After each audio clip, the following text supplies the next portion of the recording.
न्यायालयाच्या आदेशानुसार नांदणी येथील स्वस्ती श्री भट्टारक पट्टाचार्य महास्वामी मठातील महादेवी हत्तीण गुजरातच्या वनतारा येथे पाठवण्यात आली। मात्र त्यानंतर या हत्तीणीला कोल्हापूरला परत आणण्यासाठी जनभावना उसळली आहे। अनेक लोकप्रतिनिधी या हत्तीणीला परत आणण्यासाठी प्रयत्नशील आहेत। काँग्रेसचे विधान परिषदेतील गटनेते आमदार सतेज पाटील यांनीही यासाठी स्वाक्षरी मोहीम सुरू केली होती। या मोहिमेला कोल्हापूर जिल्ह्यासह देशभरातील तब्बल 2.25 लाख नागरिकांनी सहभाग देत महादेवी हत्तीण नांदणी मठातच राहावी अशी मागणी केली आहे। अवघ्या 2 दिवसात या स्वाक्षरी मोहिमेला उत्स्फूर्त प्रतिसाद मिळाल्यानं शनिवारी सकाळी या सर्व सह्यांच्या फॉर्मचे नांदणी मठात पूजन करून ही सर्व पत्रे माजी आमदार ऋतुराज पाटील यांच्या उपस्थितीत रमणमळा पोस्ट ऑफिस येथून राष्ट्रपतींना पाठवण्यात आली। यावेळी हत्तीप्रेमी मोठ्या प्रमाणावर उपस्थित होते।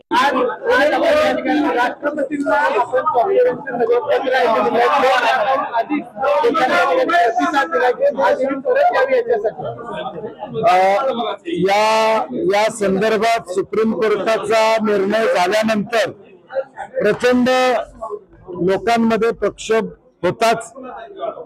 त्यानंतर आम्ही देशामध्ये एक गूगल फॉर्म व्हायरल केला आणि 48 तासामध्ये 2,04,421 लोकांनी हा हत्ती परत यावा यासाठी सहमती दाखवलेली आहे।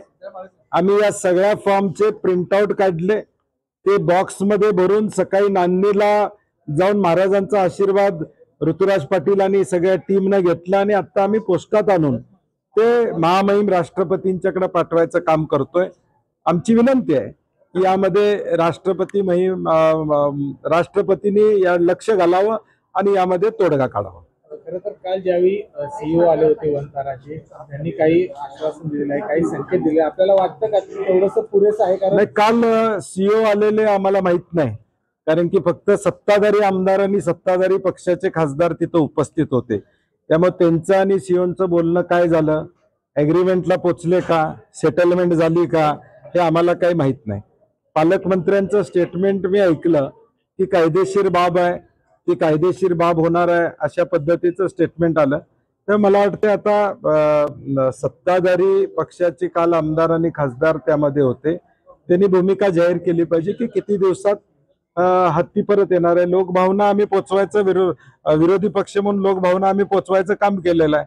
आता सत्ताधारी म्हणून कधी येणार आहे ते त्यांनी जाहीर करावं। वनताराचं सेंटर इथे उभं करू अशा पद्धतीची नाही, मला कल्पना नाही। काल मी त्या बैठकीला काल नव्हतो, आम्हाला त्या बैठकीला बोलवलं नव्हतं, त्यामुळे तिथं काय घडलं काही नाही घडलं याच्यावर मी कॉमेंट्स देऊ शकणार नाही। आपल्या या हत्ती बदल्यात तुम्ही 4 हत्ती त्यांना देऊ शकता? चंदगड नाही, 100% चंदगड, गडिंग्लज, आजरा या भागामध्ये आमचं शेतीचं नुकसान करणारे हत्ती आहेत, ते आम्ही तिकडे पाठवून देऊ शकतो। परंतु हा माणसाळलेला हत्ती, त्याची निगा आम्ही इथं चांगल्या पद्धतीने राखू, अगदी त्यांच्या मार्गदर्शनाखाली ठेवू, निगा राखू। म्हणजे त्यांनी प्रोटोकॉल एखादा द्यावा की कशा पद्धतीने ह्याची निगा राखली जाईल, कशा पद्धतीने केलं जाईल, तशी आम्ही निगा राखू।